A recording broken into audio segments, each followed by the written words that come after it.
बिस्मिल्लाहिर्रहमानिर्रहीम। अस्सलाम वालेकुम नाज़रीन, कैसे हैं आप सब लोग।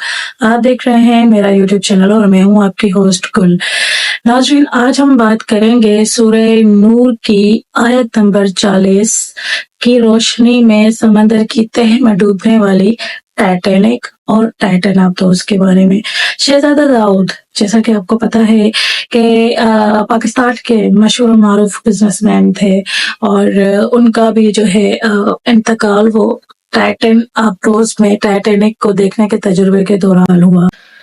ओशन गेट एक कंपनी है जो कि आबदोज़ बनाती है। 2021 से अरबपतियों को समंदर की तह में 33,000 मीटर नीचे टाइटैनिक के मलबे की सैर करवा रही है। 2021 से टाइटैनिक का मलबा 1985 में दरियाफ्त हुआ था और ओशन गेट ने 2021 से दुनिया भर के उमरा को इसकी सैर करवानी शुरू कर दी। शहजादा दाऊद और सुलेमान दाऊद, जो कि उनके बेटे थे, 18 जून को टाइटन आबदोज़ में सवार हुए और आबदोज़ पानी में उतर गई।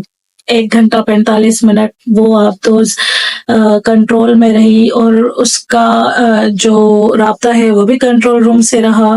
तकरीबन 1 घंटा 45 मिनट के बाद आबदोज़ का राब्ता टूट गया और आज तक की तहकीकात के मुताबिक आबदोज़ पूरे पौने 2 घंटे बाद बैटल पैलेजिक जोन में धमाके से फट गई, एक्सप्लोड कर गई और ये जोन 3000 मीटर की गहराई पर है। आबदोज़ की दुम और लैंडिंग फ्रेम टाइटैनिक के मलबे से 1600 फीट के फासले पर मिला, ताहम लाशें गायब थी और ये लाशें सरेदस्त किसी टेक्नोलॉजी की मदद से दरियाफ्त नहीं हो सकी और हो भी नहीं सकती। क्यों नहीं हो सकती? चुनांचे पूरी दुनिया के मीडिया ने यह खबर उठा ली, दुनिया जहां के बहरी माहिरीन भी सामने आए और दुनिया को पहली मर्तबा पता चला कि समंदर में तह दर तह बहरी वेव्स होती हैं। एक बहर के बाद दूसरी बहर और दूसरी के बाद तीसरी बहर आती है और ये बहरें समंदर में सन्नाटा और अंधेरा पैदा करती चली जाती हैं। समंदर में 2 घंटे गहराई में सफर के बाद पानी में गहरे बादल छा जाते हैं और अंधेरे बादल होते हैं ये, जिन्हें लफ्जों में बयान नहीं किया जा सकता, क्योंकि ये अंधेरा दुनिया के किसी भी मकाम या इंसान के तजुर्बे में ही नहीं है, आज तक आया ही नहीं है। बहरी माहिरीन इस अंधेरे को पिच डार्कनेस का टाइटल देते हैं और ये अंधेरा इतना गहरा होता है कि इंसान दूसरे हाथ को टटोल भी नहीं सकता। हमें ये जानने के लिए सूरह नूर की आयत 40 को पढ़ना पड़ेगा। अल्लाह ताला ने उस आयत में मिडनाइट जोन और पिच डार्कनेस के बारे में बताया है। जैसे एक गहरे समंदर में अंधेरा हो, मौजों के ऊपर मौजें उठ रही हो, ऊपर से गहरे स्याह बादल छाए हुए हो और ऊपर तले बहुत से अंधेरे हो और अगर अपना कोई हाथ निकाले तो वो उसको भी देख ना पाए। आप ये आयत दोबारा पढ़ें और उसके बाद टाइटन आबदोज़ के सानहे पर माहिरीन की राय भी दोबारा सुनें। फिर आप अपने आप से ये सवाल करें कि आज से 1400 साल पहले जब इंसान समंदर में 3 मीटर से ज्यादा गहराई में नहीं गया था, उस वक्त कुरान मजीद में किसने डिक्लेयर कर दिया कि समंदर में मौजों के ऊपर मौजें होती हैं और ये गहरे बादलों की तरह हर चीज को ढांप लेती हैं और ये एक ऐसा अंधेरा तख्लीक करती हैं कि जिसमें एक हाथ दूसरे हाथ को शनाख्त नहीं कर सकता। ये हकीकत 1400 साल पहले किस तरह मालूम की गई? जी नाज़रीन, दुनिया 1985 में टाइटैनिक का मलबा तलाश कर पाई, जबकि अल्लाह ताला ने 628 हिजरी में बता दिया था कि हम समंदर में मौज के ऊपर मौज चलाते हैं।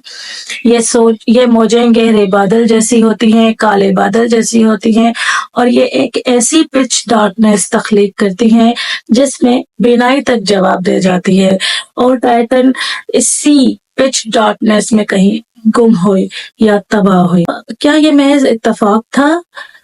मैंने इस आयत का बार बार मुताला किया और मेरी आंखें आंसुओं से लबरेज हो गई और मैंने अल्लाह ताला का शुक्र अदा किया। उसने हमें उस दुनिया में पैदा किया जिसने दुनिया को 1400 साल पहले ही पिच डार्कनेस, सूरज, मौजों के ऊपर मौज और अंधेरे के बादलों के बारे में इत्तला दे दी थी, और साथ ये भी फरमा दिया था, अल्लाह जिसको रोशनी ना दे उसे कभी रोशनी नसीब नहीं होती।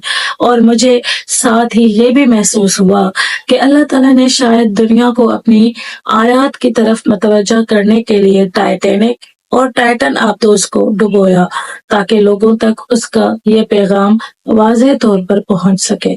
शायद अल्लाह ताला इस सहाने के जरिए आलम इस्लाम को ये इत्तला देना चाहता है कि तुम लोग बिलावजह एहसास कमतरी का शिकार हो, और इस एहसास कमतरी में उन लोगों की तरफ देख रहे हो जिन्हें अल्लाह ने ईमान की रोशनी से महरूम रखा हुआ है। तुम उन लोगों की तरफ ना देखो और सिर्फ अपने रब की तरफ मुतवज्जा हो जाओ। तुम्हारे हालात सिर्फ तुम्हारा रब बदलेगा और कोई नहीं। जी नाज़रीन, इससे हमें ये सबक मिलता है कि अल्लाह ताला का लाख लाख शुक्र है कि उसने हमें मुसलमान पैदा किया और नबी सल्लल्लाहु अलैहि वसल्लम का गुलाम पैदा किया, और अल्लाह का लाख लाख शुक्र है कि हम मुसलमान घरानों में पैदा हुए। और अब भी जिसको हिदायत ना मिले और वो गुमराही में जाए तो उसे कौन ही बचा सकता है सिवाय अल्लाह के। हम लोग आज जिस कदर की गुमराहियों में मुब्तला हैं, अल्लाह हमें उन गुमराहियों से निजात दिलाए और सीधे रास्ते पर चलने की तौफीक अता फरमाए।